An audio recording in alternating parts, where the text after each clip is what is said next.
What I discover in China each time I go is a greater sense of creativity. And that is young entrepreneurs, middle-aged entrepreneurs, thinking in new ways about how to build a business. It's not just about technology. It's not just about new innovations. It's also about how you deliver services to the Chinese domestic market and then to the international market. So this is a good development. It takes quite a lot of time, but I think China's making some progress. But it's important for these young entrepreneurs to also understand what the global market is like. And it's sometimes quite different to the Chinese domestic market. Back to like 30 years ago, we cannot imagine a Chinese businessman to speak on the international stage, but now we have like Jack Ma and others. You and Jack Ma are good friends, so what do you talk about usually when you are together with him? Does he advise your daughter on how to do business? I don't think so. Well, I think Jack Ma has done a great job in building a business out of nothing. It takes a lot of enterprise to have nothing and then to build something and then to build something very big. And that's why I appreciate Jack's work. Also, he's a human being. He tells a story about when he first learned to speak English, and he had a pen friend in Australia. And so he went and stayed with his pen friend, I think, for several months in Newcastle. And that really helped him with his English. But the interesting thing is that since that time, every year, Jack invites that man's family to Hangzhou for a week's holiday. And he's done that ever since he's had the money to do it. Yeah. So I think that displays a very good set of Confucian values. And now he has a scholarship dedicated to the family. Yeah. Named by the family. I know your daughter is doing business in China. When he went there, do you give her advice on how to do business? What did you tell her? No, absolutely not, because I'm not a businessman.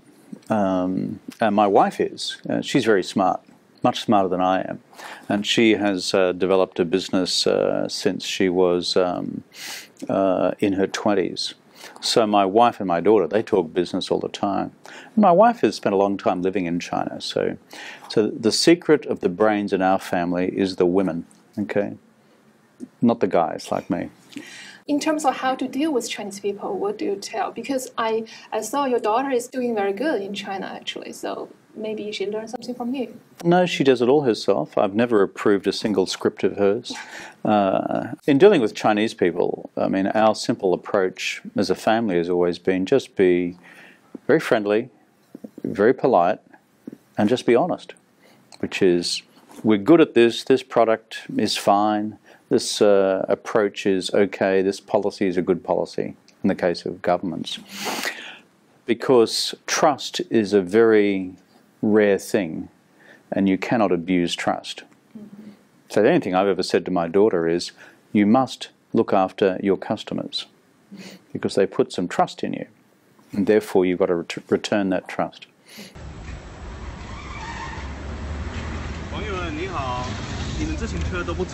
I know you're a good biker. You ride a 飞鸽自行车 back in like 1984. Yeah, I always had my own flying pigeon, and flying pigeons were very good. Very simple, but nothing could ever destroy them. At that time, flying pigeon is still a luxury in China, but now you can see bicycles, like sharing bicycles everywhere. So China witnessed a lot of changes. What do you think is the most significant change? I think one of the smartest things that the Beijing municipal government has done is the bicycle system recently. What's Beijing got as a big advantage? It's flat, and so you can get around the city on a bike pretty easily. And so what I've noticed is this big phase, which is when I first went to Beijing in 1984, everyone rode bicycles. And then when I went back to China as Prime Minister and Foreign Minister, the Member of Parliament, practically nobody rode bicycles anymore. And now the bicycles are coming back. So for the environment, it's a great thing. So you witness the biggest change in China is that? Well, the Chinese people have worked out that you cannot just exploit the environment without consequences. And the government and the people have worked out that if you do that, then it just destroys people's health. So you see a range of measures from climate change to cleaning up river systems and these sort of measures, bicycles. Because, and the move to electric cars will be very important as well.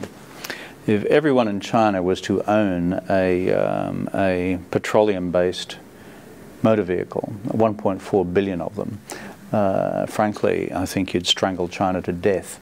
And so moving to electric cars, bicycles, these sorts of practical measures, I think is the way to go. You see that bloke? He's French. His name's Napoleon. A couple of hundred years ago, he made this extraordinary projection. China is a sleeping lion, and when she awakes, the world will shake. China is today not just woken up. China has stood up and China is on the march, and the question for us all is where will China go and how do we engage this giant of the 21st century? If you start looking at the numbers, they start to confront you in a big way. It's projected that China will become, by whichever measure, PPP, market exchange rates, the largest economy in the world over the course of the decade ahead. They're already the largest trading nation, already the largest exporting nation, already the largest manufacturing nation, and they're also the biggest emitters of carbon in the world. You once said that there's always something new to learn about China. What's your latest new thoughts on China? I think my latest new thoughts on China is to see more and more evidence of China's self-confidence in the world. You read books about it and you read articles about it, but if you know as many Chinese people as I do, 比较多，不就是在网络是直接的，接触，他们对那个全世界的自信 ，self-confidence，越来越大。And I see this in people's individual behavior, their corporate behavior, the political behavior of the Chinese government and state. So I think what I see most is this growing self-confidence as China, having opened the doors in 1978, having reformed the economy through the 80s and 90s, and then having 走出去 after that. And then 10 or 15 years after 走出去, there is a increasing level of maturity about China's understanding of the world. It's not perfect, but what I see is a greater, more mature reflection of what the world is like, and a greater sense of comfort in working in the world. Like in your job, you wouldn't be doing this in New York 20 years ago, would you? True. Okay, so you're an example of this. But what do you think the confidence comes from? Because for a long time, Western scholars always think that Chinese people regard themselves as a victim instead of very competent in the world stage. I think... is it because of economy or culture or something else? Well, I think one of the good things about Chinese culture is you have this whole emphasis on 谦虚, modesty and humility. This is not often the biggest strength in the United States. You know that, I know that, and hopefully the Americans won't hear this, so that'll be fine. But the great advantage that China has, I think there is an instinctive modesty about the culture and about behavior, and deferring to people. I think this is a good thing. Secondly, I think that is a good skill for understanding the world. If you go out into the world and your attitude is purely 100% 自大, that doesn't help understand the world. You just create enemies that way. And so I think learning to take your time and to patiently understand the world is a very fruitful exercise, although it takes time. The third thing is just a very practical thing, which is the doors were shut for a long time, and then they opened. And now tens of millions of Chinese have gone out into the world. Probably now hundreds of millions, I'm not sure, either short-term or long-term. So the world is less of a mystery to the people of China. And then, of course, there's the point that you referred to, which is that China is now wealthier and as a country more powerful. The Chinese reformers of the late Qing dynasty dreamt of wealth and power. If you look at the traditional reformers of Yan Fu and Tan Tong and Liang Qichao and that whole period, even Kang Youwei, in the 1890s, prior to the Xinhai Geming, they always dreamt of how China could obtain wealth and power to deal with the young ren, Yapian Zhanzheng Dengdeng. So that was in the 1890s. 100 years later, wealth and power has arrived. And so I think Chinese people sense that, and that also enables them to be more confident in the world. Even though, as you know and I know, China still has stacks of problems. Chinese leadership knows that as well. You travel to China a lot of times, and now you live in New York, so you know China, you know U.S. very well. In the past, we have a lot of people who work on the China-U.S. relationship very well, like Dr. Kissinger, like Mr. Paulson. What did you learn from their experience? I think with Henry Kissinger, who I know very well, what Henry has concluded a long time ago is, first, a country as old as China does not change its fundamental views of the world quickly or easily. I mean, you've had a philosophical system and a system of language which is now, 4,000 years old, 3,000 to 4,000 years old. And so, as a result, you have a deeply entrenched view of the world and a view of yourself. There are no other countries like that. There are no other countries which are big modern countries which are simultaneously ancient countries. Perhaps Iran or Persia comes closest in terms of continuity. So that's the one thing which Henry emphasizes. I think the second thing is if you're going to try and help US-China relations, it's best to do it quietly. It's a very good principle. It's very easy in politics and in international relations to 说大话。说大话很容易，但是最困难的一件事就是解决好具体的问题。后来不说。That, I think, is a very clever approach from Henry. As for Hank, who I know as well, and so he has had a different perspective to Henry's, who has always been a foreign policy, national security guy. But what Hank has seen is the evolution of the Chinese entrepreneurial mind. And so he is constantly encouraged by what China has achieved in its economy. And so I listen to both of them a lot, and I'm privileged to count both of them as friends. Just now you mentioned Paulson's difference from Dr. Kissinger. What's your difference from them two? I'm an Australian. That's a pretty obvious difference. And I have no illusions about my importance in the world. At the end of the day, I am a former Prime Minister of one G20 country. These guys were respectively Secretary of State and Secretary of the Treasury for the largest country in the world. And so these guys carry a lot of influence. So I don't see myself in their league at all. You once joked about Australians are good at bring the drinks. You provide a suggestion, go and get a drink. Just as you mentioned, China has a long history, and the U.S. is the most powerful country in the world. So how do you make sure that your suggestions are more likely to be taken and more operational? Well, at the end of the day, you can't guarantee that, because governments are governments. I have run my own government in the past, and governments ultimately make up their own minds. I think the key to successfully advising a government is to explain carefully your understanding of the interests of China and the interests of the United States. The interests of China as seen through Chinese eyes, but interestingly, the interests of China as seen through American eyes. And sometimes they're not the same thing. And by the same logic, it's important to explain to the Chinese American interests as the Americans see them.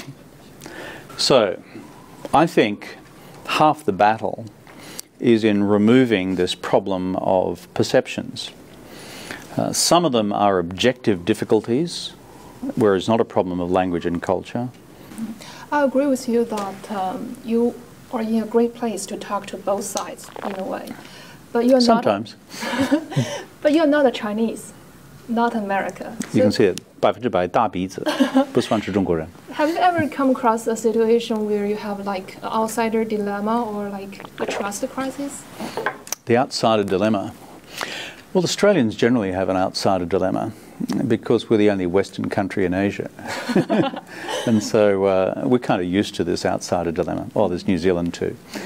But as a result, we're used to being the odd man out or the odd man in, if you know what I mean.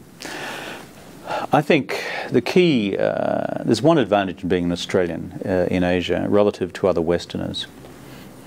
And that is, in our region, the Asia-Pacific region, we recognise the fact that there are much bigger, more powerful, and certainly more ancient cultures and civilizations than ours. Therefore, that places a burden of responsibility on us to understand these other cultures, to understand China from the inside, to understand Japan from the inside, as opposed to just thinking that these are expressions of Western thinking. The West is a relatively new idea, last 500 years. Most of these cultures and civilizations have been around for 1,000, 1,500, 2,000, 2,500, 3,000 plus. So as Australians, I can't say that we are naturally Chinchu, but we understand that we are new kids on the block, and we understand that we are smaller kids on the block. So therefore we make it our business to understand great powers, whether it's the Americans or you guys. So does that give us an advantage? Sometimes. Is that an outsider's dilemma? I think it's an outsider's advantage, actually. Let's talk about an individual case. For example, recently Donald Trump calls for China IP review, and we got the Chinese response. On this case, what do you think? What did you do? What are you going to do to help the two? Well, the Trump presidency is unique. I haven't seen one like it. I don't think the American people have either, and probably not the Chinese people. Secondly, it's a deeply protectionist government. And they said that before they were elected. They're going to protect American industry against foreign firms, particularly Chinese firms. And since the election, they've done that. They announced the abolition of the TPP before they even started.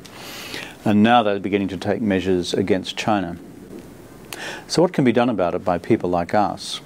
The argument I always put is, never forget, all of us, how we have benefited from open trade and open investment rules.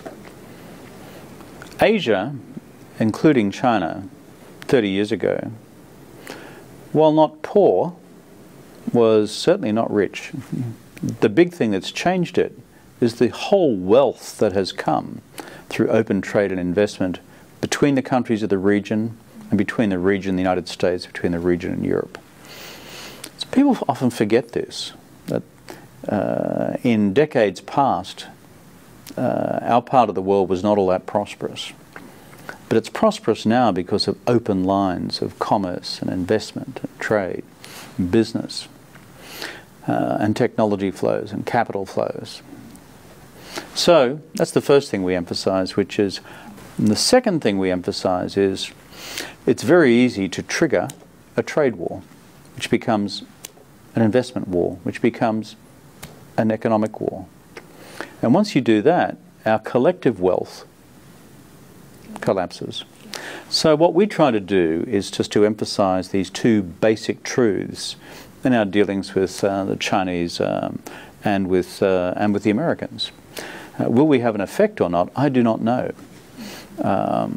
Because, as I said, this is a unique presidency.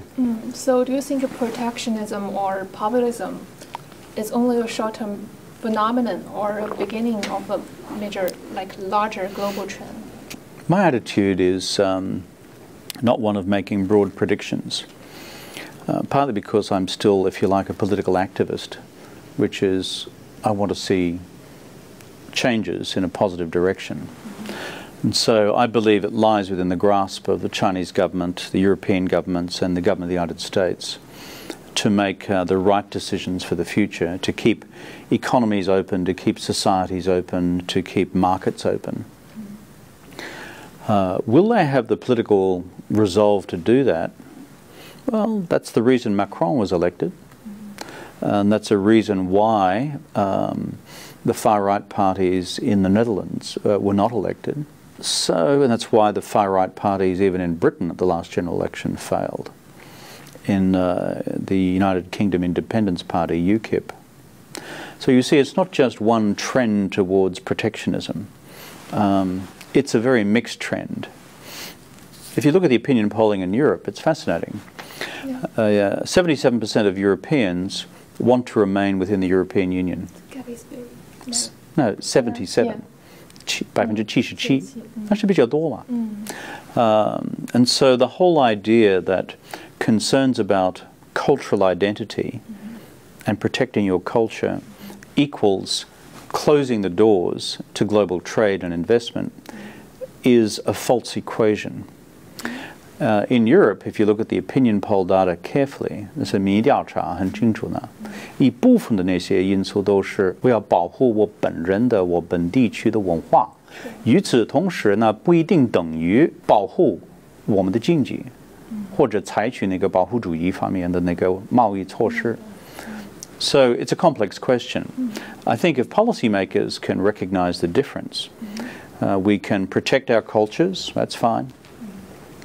But understand that our collective wealth lies still with a globalizing economy. The future of US-China relations, the head says there's a way forward. The head says there is a policy framework, there's a common narrative, there's a mechanism through regular summitry to do these things and to make them better. But the heart must also find a way to reimagine the possibilities of the America-China relationship and the possibilities of China's future engagement in the world. Sometimes, folks, we just need to take a leap of faith, not quite knowing where we might land.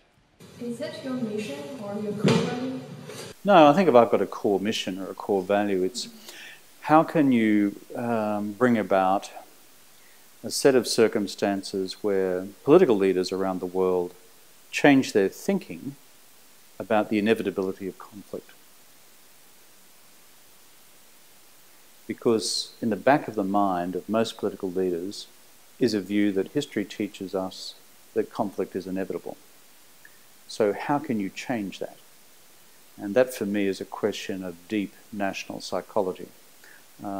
So my mission is how do you explain at a practical level how you can avoid conflict, but also through the evolution of what I describe as common values, which transcend all civilizational traditions, all religious traditions, which reminds us that we're just all human beings. By the way, if you cut that, I believe the same as you.